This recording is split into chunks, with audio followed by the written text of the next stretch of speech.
The art world elites looked at each other and snickered. No one could believe Julian Blake had just uttered those words. Madam, if you don't know the difference between real art and wall decoration, perhaps you should try your luck at secondhand shops. The look in simply dressed Eleanor Martin's eyes in her worn jeans and faded sweater foretold the approaching art world earthquake. Somerset House stood in the heart of London, rising on the banks of the Thames River. The magnificent 18th century architecture gleamed in golden tones in the last light of day. For centuries, it had been an important part of English culture, and now it had become one of the world's most prestigious art venues. Tonight, for the opening of the exclusive exhibition Works of the Century, the neoclassical halls were filled with crystal chandeliers, champagne flutes, and the most influential names in the art world. The walls carried the most valuable works of contemporary art. Each painting had been carefully selected and perfectly illuminated. Famous collectors, media representatives, critics, and leading figures of the art world had come from all over the world to attend this special opening night. Women dazzled with their designer outfits and eye-catching jewelry, while men impressed in their impeccable suits. Julian Blake, the head curator of Somerset House, was a 45-year-old, thin, tall man who stood out with his impeccable suit and sharp gaze.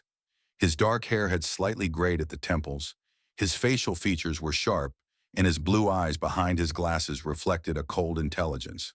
With 2 Oxford degrees, dozens of international awards, and tastes that shaped the art market, his critiques could make or break artists' careers.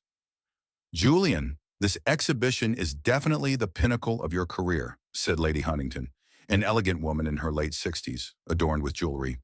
"I don't expand any of my collections anymore without looking at your list." Blake smiled with satisfaction. In the art world, his approval was worth gold. A young artist he approved last year saw the value of his works increase tenfold in 3 months. "Thank you for your kind words, Lady Huntington," said Blake in his smooth, educated voice. "In my selections, I focus only on the essence of art, expression, technique, and emotional depth." Blake, sipping Moët champagne in the hall, was accustomed to the circle of admiration that formed around him. He turned to a group of collectors standing nearby. "Modern art isn't dead, it's just not being made by the right hands," and he said definitively. "Of the 1,200 portfolios I reviewed last year, I found only 3 worth exhibiting." The collectors nodded in approval. They blindly trusted Blake's taste. Works he approved typically multiplied in value within a year and began to be exhibited in museums. Eleanor Martin stood quietly at the edge of the hall. The 38-year-old woman did not fit the flashy dress style of the art world at all. With her worn jeans, faded gray sweater, and minimal makeup, she was like an ordinary presence among the glamorous outfits of women at the opening cocktail. She might be mistaken for service staff or someone from the press.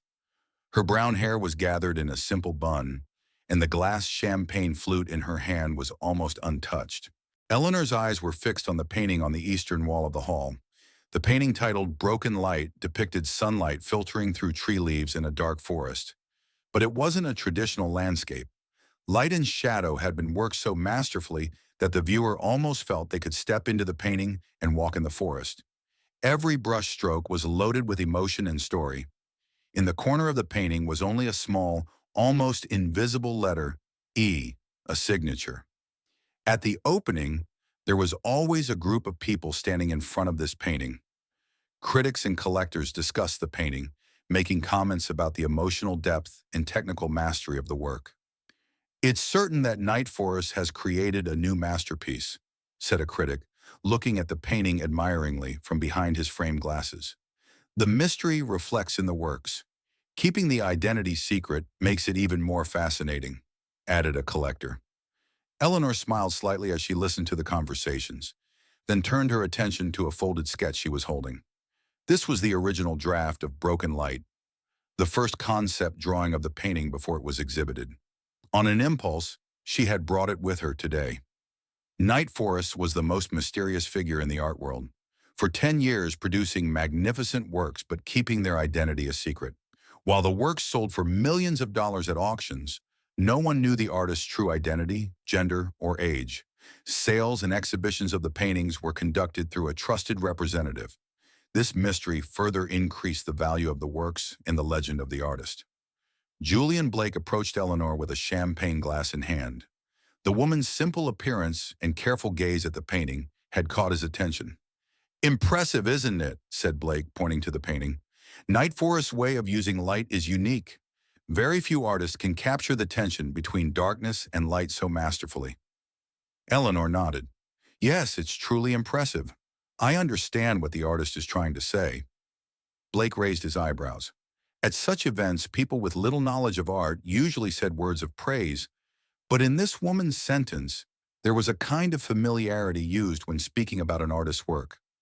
"Are you interested in art as well?" Blake asked, looking her over. Her old clothes, uncared-for hands, probably an art student or amateur painter. Her unpainted nails were a detail he associated with manual labor. "Yes," said Eleanor simply. "I love to paint." "Do you?" Blake's tone took on a somewhat patronizing air. "As a hobby or in a more professional sense?" "A bit of both," said Eleanor, smiling. "Actually, I came to show you something tonight." Blake flinched slightly. He constantly encountered amateur artists wanting to show their portfolios at such openings. Normally, his assistant would turn such people away, but for some reason he wasn't around today. "I'm quite busy at the moment," said Blake, showing slight displeasure. "Perhaps you could email my assistant, and he can arrange an appointment at a suitable time to evaluate your portfolio." "It will only take a minute," said Eleanor, not insisting, but not backing down either. "I really would like to hear your thoughts." Eleanor took the folded sketch from her bag and handed it to Blake. "This is my work. I wondered what you would think." Blake took the sketch with a moment of surprise. Normally, he would immediately refuse such requests, but the woman had a strange confidence. Also, he didn't want to create a scene at such an important opening. He opened the sketch and looked. The sketch was a forest landscape mimicking the technique and style of the broken light painting on the wall. It was clearly drawn by a talented hand, but in Blake's eyes it lacked the depth and complexity of the original work. It looked like a copy, an imitation. "An interesting work," said Blake, with obvious condescension in his voice. "It's clear you're inspired by night forests." "However, however?" asked Eleanor. There was no defensiveness in her tone, just genuine curiosity. Blake noticed that several collectors nearby were showing interest in the conversation, a chance to impress them. Lady Huntington and famous gallery owner Richard Wells were approaching.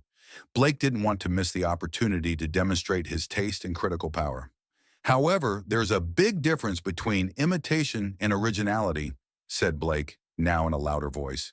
"This," he waved the sketch in the air, "is a good attempt at imitation, but as you can see," he pointed to the painting on the wall, "real art requires depth, meaning, and technical mastery. These cannot be learned. They come with the artist's soul." Several guests nearby approached to watch Blake's little performance. All were listening with curiosity, and some with secret pleasure. Eleanor's expression didn't change. "Perhaps we're just looking at works in different stages," she said calmly. This answer disturbed Blake. The woman was challenging his criticism. Also, more people had started to watch them. "Ms. Martin, Eleanor Martin." "Ms. Martin," Blake continued, now with a group of curious listeners gathered around him. "This might be a bit difficult for you to hear, but honesty is important in the art world. This," he waved the sketch again, "is an amateur work. It has many aspects that need development. The balance of light and shadow is inconsistent, the brush technique amateurish." Eleanor listened silently. Among the spectators, a few people seemed uncomfortable, but most were giving approving looks to Blake's sharp criticism. They too had accepted the hierarchy of the art world and had become part of this system. "As professional advice," Blake continued, now in a completely mocking tone, "perhaps you should practice more. Or perhaps being here to see how a real artist creates original works at such events will inspire you." There was a silence in the hall. Blake's words had come out harsher than expected. A few people averted their gaze. Others tried to hide their smiles. Lady Huntington gave Blake a subtle smile of approval. "I think you're being too harsh," said a voice from the crowd. The speaker was a young critic, Benjamin Ward. "Everyone has to start somewhere. Blake gave Ward a cold look. Yes, everyone starts somewhere, but real talent and real art always make themselves known. This, he pointed to the sketch again, is a well-intentioned effort, but there's a long way to go. I think what you're saying is, said Eleanor, still in a calm voice, there's a quality difference between this sketch and the painting on the wall. Yes, absolutely, said Blake, relieved. Thank you for your understanding. So which one do you think is better? Asked Eleanor. Blake laughed, and other guests joined him. This must be a joke. The painting on the wall is one of the most important works of contemporary art made by night forests. This, he waved the sketch again, is a well-intentioned effort. Perhaps you should look more carefully, said Eleanor, still in that calm voice. Ms. Martin, said Blake, now becoming impatient. I am a professional curator. I've been doing this for 20 years. I can tell the value of a painting at first glance. Then perhaps this could be a learning opportunity for you, said Eleanor, with a slight smile. Blake's face slightly reddened. Was this woman trying to humiliate him in front of everyone? Madam, if you don't know the difference between real art and wall decoration, perhaps you should try your luck at second-hand shops. A shock went through the crowd. Blake's words were harsh and demeaning. While a few people seemed uncomfortable, most continued to watch the show. The art world could often be cruel. Eleanor nodded, then approached Blake. Mr. Blake, perhaps you should look more closely. Blake was surprised by the woman's persistence. Frowning, he looked at the sketch again. That's when he noticed it. The small E signature in the bottom corner of the sketch. It was identical to the signature on the painting on the wall. This ... Blake stammered. What does this mean? If you don't know the difference between real art and wall decoration, said Eleanor, reflecting Blake's earlier words back to him, perhaps you should try your luck at second-hand shops. There was a muffled silence in the hall. Everyone was trying to understand what was happening. Blake looked from the sketch to the painting on the wall, then back to the sketch. You ... Blake's face began to pale. You can't be night forests. Why not? Asked Eleanor. Do artists have to be rich or well-dressed? But night forests has been hiding their identity for 10 years. This is impossible, Blake stammered. Not impossible, said Eleanor. Just unexpected. I keep my identity secret because I want my art to be evaluated on its own, not according to who I am, how I look, or which circles I move in. The crowd had now grown. Almost all the guests at Somerset House had started to hear about the incident, and everyone was in shock. Night Forest was the most mysterious and sought-after artist of the last 10 years. Their works were exhibited in museums, coveted by collectors. And now this simply dressed woman was about to reveal the identity that the art world had been eagerly awaiting. Blake's face reddened. The crowd around them was looking on in shock. Some were reaching for their phones, preparing to document this moment. Others were whispering, while some were examining Eleanor with disbelieving eyes. You need to prove this, said Blake, still not believing. He hoped this was a joke, a trick. Eleanor took a small photograph from her bag, the broken light painting in her studio, half completed. In the photo, the painting was on a large canvas covering the wall from end to end, and Eleanor was seen working in front of it. In the photo, Eleanor's hair was disheveled, her face and clothes were covered with paint stains, a perfect moment of an artist at work. Is this enough? Asked Eleanor. Or would you like more proof? Blake's color drained as he looked at the photograph. This was indeed that painting before it was completed, and the woman was seen working on that large canvas in the same faded sweater and jeans. In the corner of the photo was the date and a newspaper, clearly placed to document the date.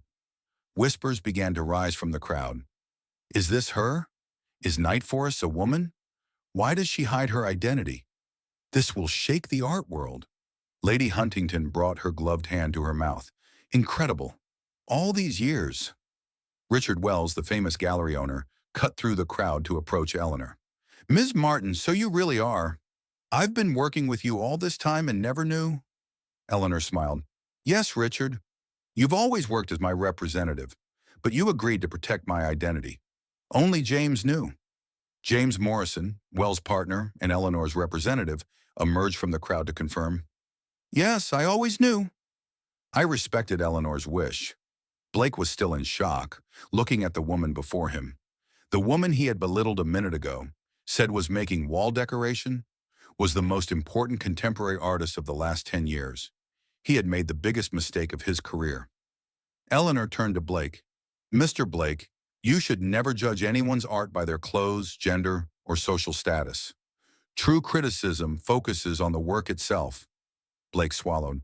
I apologize. I truly didn't know. That's precisely the point, said Eleanor. You didn't know, and you judged without knowing. At this moment, Edward Harrington, the owner of London's largest art gallery, approached from the other end of the hall. He was a charismatic man in his 60s with gray hair.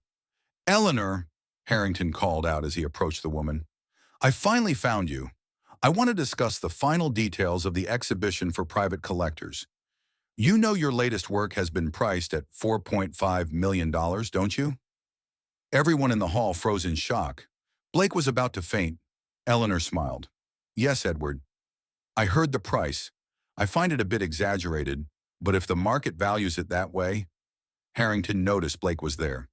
Ah, Julian, have you met Eleanor? I heard you were a big fan of hers. Blake's face was now completely white. Yes, we just met. Wonderful, said Harrington, unaware of the tension in the situation. I heard Eleanor has agreed to create a piece for your gallery next year. What a great honor, isn't it? Blake's knees were about to give way.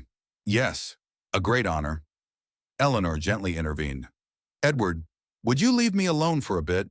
Mr. Blake and I have some things to discuss. Harrington nodded as if sensing the situation and moved away. The crowd also slowly dispersed, some still in shock, others whispering excitedly. Blake and Eleanor were now alone in a quieter corner, but all eyes were still on them. Mr. Blake, said Eleanor, how about we tour the rest of the exhibition? There are some works I'd like to show you, and perhaps we can discuss the difference between real art and, what was it? Wall decoration? Blake nodded with an expression mixing shame and fear. Of course, Miss Martin, it would be an honor. As Eleanor guided Blake through the exhibition halls, the rest of the art world watched them in astonishment and excitement. News had already begun to spread on social media. Night Forest's identity revealed. This piece, said Eleanor, pointing to a portrait, is one of my early works. When I took it to a gallery 5 years ago, it was rejected as amateur. Now it's worth $300,000. Blake swallowed. I don't understand. Why did you hide your identity for so long? And why are you revealing it now? Eleanor took a deep breath. The art world, to be honest, is full of prejudices. Female artists are often not taken as seriously as their male colleagues. They're put in a separate category with the label women's art. Also, artists who haven't attended the right schools or moved in the right circles are often excluded.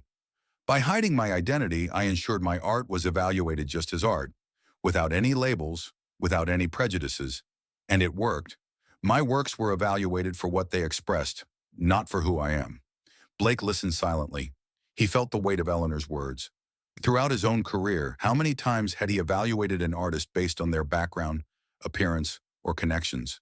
How many times had he missed real talent due to superficial factors? But why now? Asked Blake. Why are you revealing your identity now? Because it's time, said Eleanor. It's time for the art world to see these prejudices and confront them. My story might help ensure others aren't overlooked as well. At the closing of the exhibition, Eleanor was sitting in Blake's office. Blake, behind his desk, still looked shaken. Ms. Martin, I truly apologize. My behavior was inexcusable. Mr. Blake, said Eleanor, I don't want an apology from you. I want a change. A change? Yes. Tomorrow morning you will make an announcement to the press. You won't reveal Night Forest's identity. I'll do that in my own time. Instead, you'll announce that Somerset House will be organizing a new exhibition for next year. The Unseen, Undiscovered Talent Exhibition. What kind of exhibition will this be? You'll exhibit works from artists outside the traditional art world. Street artists, housewives, workers, immigrants. People overlooked by art circles but displaying extraordinary talent. Blake rose from his desk and walked to the window. The lights on the Thames River were dancing on the dark water. The art world is very conservative, he said slowly. It resists change. That's exactly why it needs to change, said Eleanor. And someone in your position can make a real difference. Blake took a deep breath. This, this would be a major change. Exactly the kind of change you need, said Eleanor, and perhaps the kind the art world needs. The board will oppose this, said Blake, slowly returning to his desk. Collectors cling to what they know has value. Or perhaps they'll be excited to discover new values, said Eleanor. Art should always challenge the status quo. It's in the nature of art. Blake nodded thoughtfully. What about your work? For my gallery, he asked anxiously. The work Harrington had mentioned would be the centerpiece of the exhibition he had planned for next year. Eleanor smiled. I'll still create that piece, but its subject will change. It will be called Becoming Visible, a study on prejudices in the art world. Blake nodded, indicating he understood. I will organize the exhibition, and I will learn a lot from this. Good, said Eleanor, standing up, because art should not just be aesthetic, but also a mirror, reflecting our society and our prejudices. And a catalyst for change, added Blake, with a slight smile. The next morning, the art world woke up to big news. There were rumors about Night Forest's identity, but no official announcement. Instead, Julian Blake and Somerset House had announced an exhibition called the Unseen, Undiscovered Talent Exhibition. The announcement stated it would focus on talents outside the art world. Art critics were in shock. It was an unexpected move for an elitist curator like Julian Blake to organize such an exhibition. While some collectors approached with skepticism, younger and more progressive sections of the art world were greatly excited. When applications for the exhibition opened, more than 5,000 portfolios came in the first week. Blake and his team embarked on a feverish effort to evaluate all these applications. They approached each application focusing only on the works themselves, without looking at the artist's background or connections. One evening, while working late on a portfolio in his office, Blake received a phone call. It was Eleanor. How's it going, Mr. Blake? Ms. Martin. I mean, Eleanor, said Blake, in a tired but excited voice.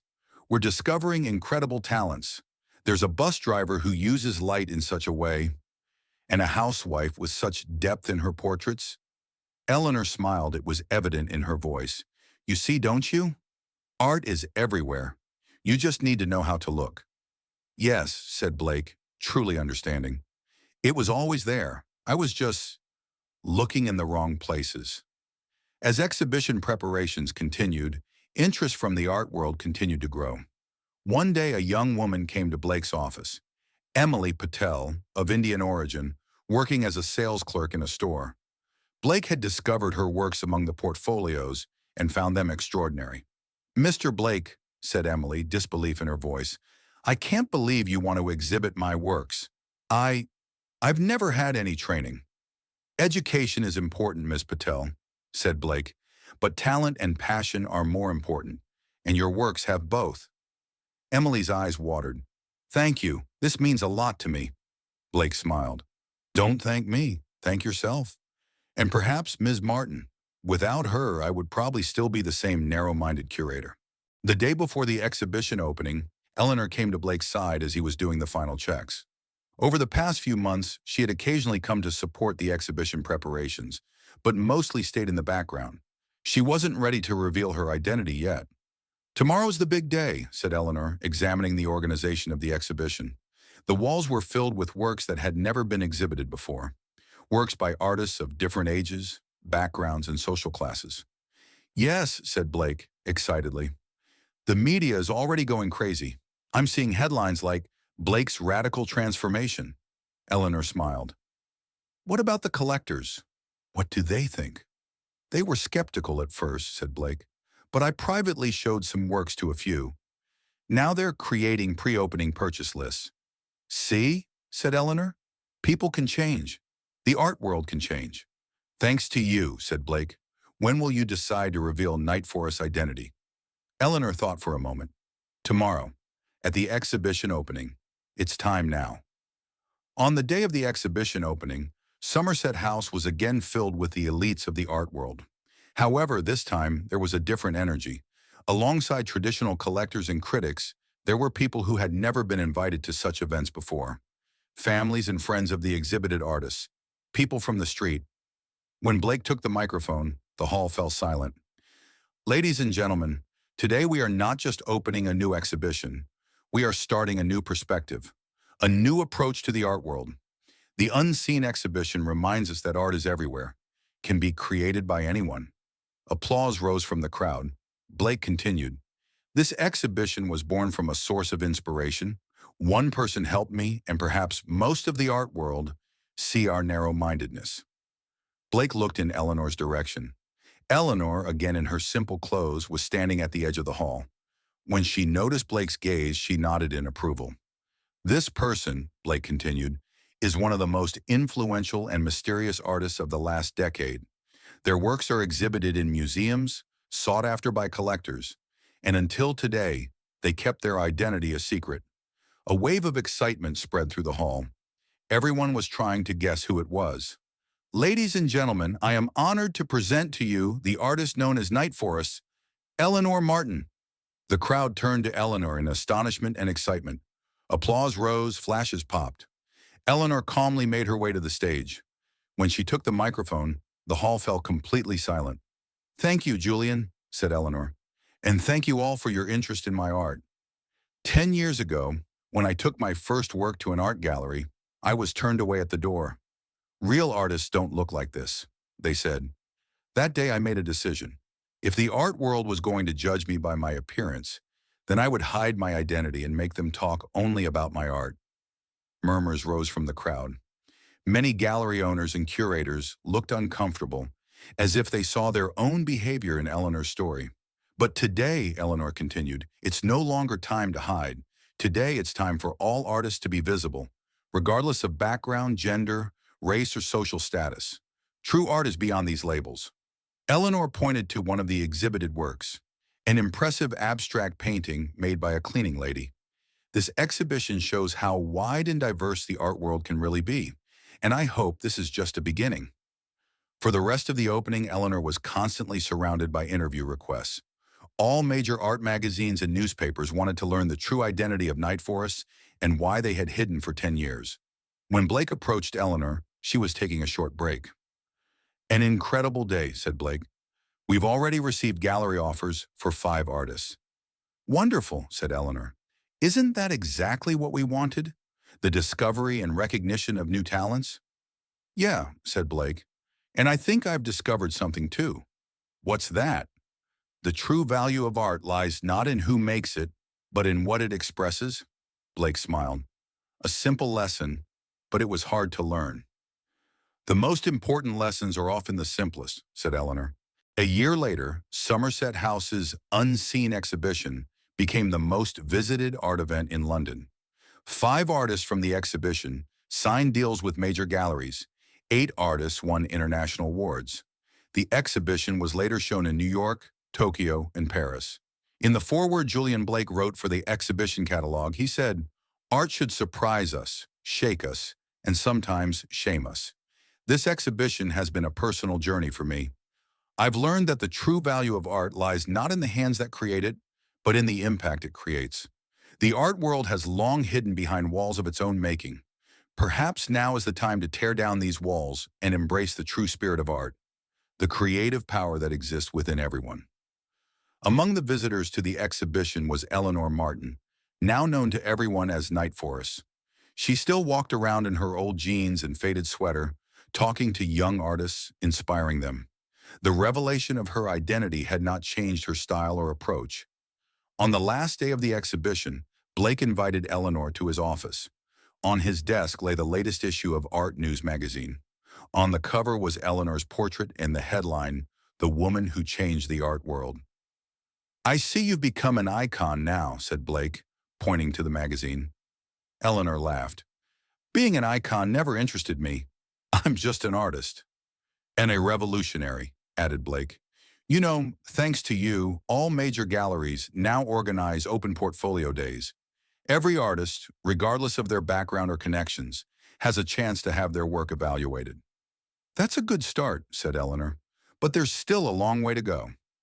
"Yes," said Blake, "but at least we're moving in the right direction." Eleanor looked out from Blake's office window. In the courtyard of Somerset House, young artists were working outdoors. A street artist, a retiree, a student, side by side, creating their own works. Sometimes, said Eleanor, the most extraordinary things come from the most unexpected places. Blake nodded. From now on, I'll always look twice. Good, said Eleanor, because a true curator or critic looks first, then judges, never the other way around. When they went out to the courtyard together, Eleanor approached a young girl. The girl, in simple clothes with a worn bag, was sitting and drawing in her sketchbook. This is very beautiful, said Eleanor, looking at the girl's work. Have you ever thought about applying to exhibitions? The girl looked up, surprise and hope in her eyes. Do you really think so? I've never had any training. Eleanor smiled. Sometimes the best teacher is your own passion and observations. Blake stood beside Eleanor, looking at the girl's drawing. Your use of light is very impressive, he said with genuine appreciation. How do you make the shadows so vivid? The girl's face lit up. I can show you. Eleanor smiled, looking at Blake. This small moment was perhaps the true essence of change. One artist approaching another as equals, being open to learning and understanding. That day in the historic courtyard of Somerset House, Eleanor Martin knew she had changed not only her own artistic career, but also the perspective of the art world. Now people were being evaluated not by their clothes, appearance, or status, but by their talents and visions. And perhaps this was the greatest work of art she could create. If you enjoyed our video, don't forget to subscribe and share your thoughts in the comments. Have you ever been underestimated because of your appearance? Do you think there are prejudices in the art world that need to change? Where in the world are you watching from today? Share with us in the comments. Don't forget to subscribe to our channel for more stories of unexpected heroes.